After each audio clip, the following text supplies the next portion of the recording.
그러면 실제로 저희 병원에서 상악동 뼈 이식을 한 엑스레이를 보면서 어떤 식으로 엑스레이 상에서 보여지고 이루어지는지 간단히 설명드리겠습니다.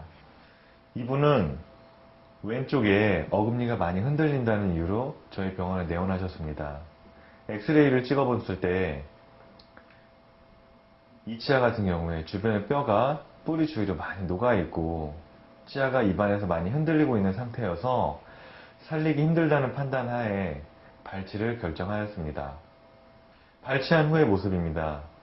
뼈가 이와 같이 녹아있고 위에서 하얀색 선으로 표시되어 있는 표현되는 상악동도 시간이 지나면서 내려와 있기 때문에 실제적으로 임플란트를 심기 위해서 이 부분의 뼈만 쓸 수 있는 상태입니다. 그래서 뼈가 부족하기 때문에 상악동 쪽에 뼈 이식을 하기로 계획을 하였고, 추가로 이분 같은 경우는 주변에 비해서 주변 치아의 뼈의 상태에 비해서 수직적으로 잇몸 뼈의 흡수도 많기 때문에 이 부분에도 뼈 이식을 같이 하여 이만큼의 뼈를 만들어주기로 계획하고 수술을 진행하였습니다. 참고로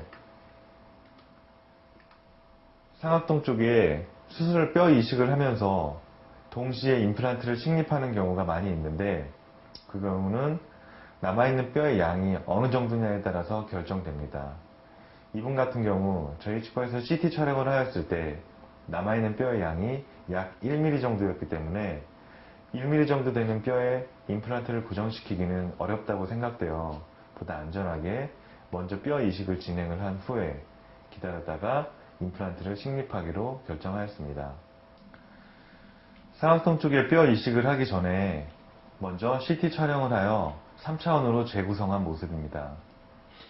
이 부위에 치아가 상실되어 있고, 보시면 뼈가 이와 같이 녹아 있고, 또한 상악동 쪽에서도 많이 상악동이 흡수가 되어 있어서 쓸 수 있는 뼈의 양이 굉장히 불충분한 모습을 보여주고 있습니다.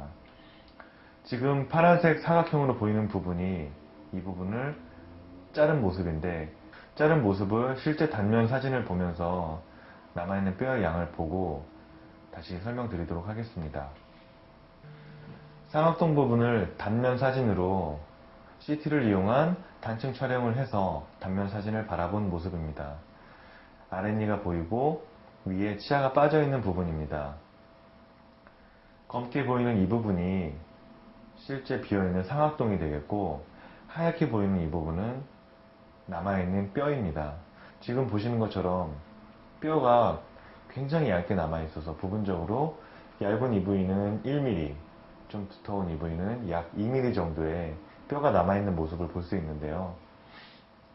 실제 임플란트가 들어간다면 약 10mm 정도 되는 임플란트를 이와 같이 위치시켰을 때 좋은 결과를 얻을 수가 있습니다.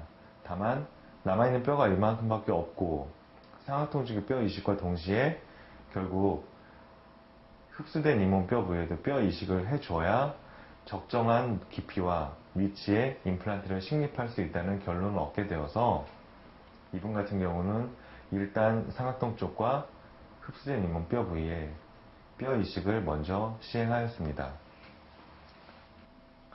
뼈 이식 수술을 진행한 후의 모습입니다.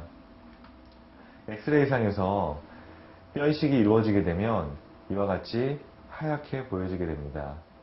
원래 움푹 들어가 있던 상태였는데 뼈 이식을 통해서 그 부분에 뼈를 충분히 추가하였고, 또한 상악동 쪽에도 이와 같이 둥그렇게 뼈가 잘 이식된 모습을 볼 수 있습니다. 이분은 뼈 이식 수술을 통해서 원래 약 이 정도의 뼈에서 현재는 이만한 높이의 뼈를 확보하게 되었고, 약 3개월 내지 4개월 후에 이식한 뼈가 어느 정도 단단해졌을 때 임플란트를 간단히 식립하고 보철을 진행할 예정입니다. 오늘은 상악동 거상술, 즉 상악동 뼈 이식에 대해서 간단히 살펴보았습니다. 제가 예전에 수련받던 약 10년 전만 해도 상악동 거상술은 굉장히 위험한 술식이고, 또한 이식되는 뼈도 꼭 자기 뼈를 써야 한다는 그런 규칙이 있었습니다. 그래서 상악동 뼈 이식을 하기 위해서 병원에 입원한 후에 엉덩이에서 뼈를 채취해서 상악동 쪽에 이식을 하고, 또 술 후에 약 일주일 정도는 목발을 짚고 다니면서 많은 고생을 했던 시기도 있었는데, 최근에는 다양한 기구와 또한 상악동 내의 이식제로서 자기 뼈가 아니라 다양한 인공뼈를 이용하는 것이 오히려 더 나은 결과를 얻을 수 있다는 많은 논문들이 발표되면서 예전에 비해서는 보다 쉽게 접근할 수 있는 상태입니다. 하지만 치과에서 이루어지는 많은 임플란트 수술 중에서 상악동 뼈 이식술은 특히 측방으로 접근해서 뼈 이식을 하는 경우는 좀 큰 수술에 해당하기 때문에 수술에 약간의 붓기나 불편감이 있는 것은 사실입니다. 그렇지만 틀니에 비해서 임플란트가 갖는 장점이 너무나 명백하기 때문에, 즉 씹는 힘이 더 강하고 또 뺐다 꼈다 하지 않는다는 정말 큰 장점이 있기 때문에 약간의 수술에 대한 두려움만 극복하신다면 상악동 이식술과 임플란트를 통해서 틀니에 비해서 많은 장점을 갖는, 쉽게 말하면 맛있는 고기도 드시고 드시고 싶은 것을 마음껏 드실 수 있는, 또한 뺐다 꼈다 하지 않음으로써 그러한 뺐다 꼈다 함으로써 이루어지는 다양한 불편한 요소들을 해결할 수 있는 방법이 되겠습니다.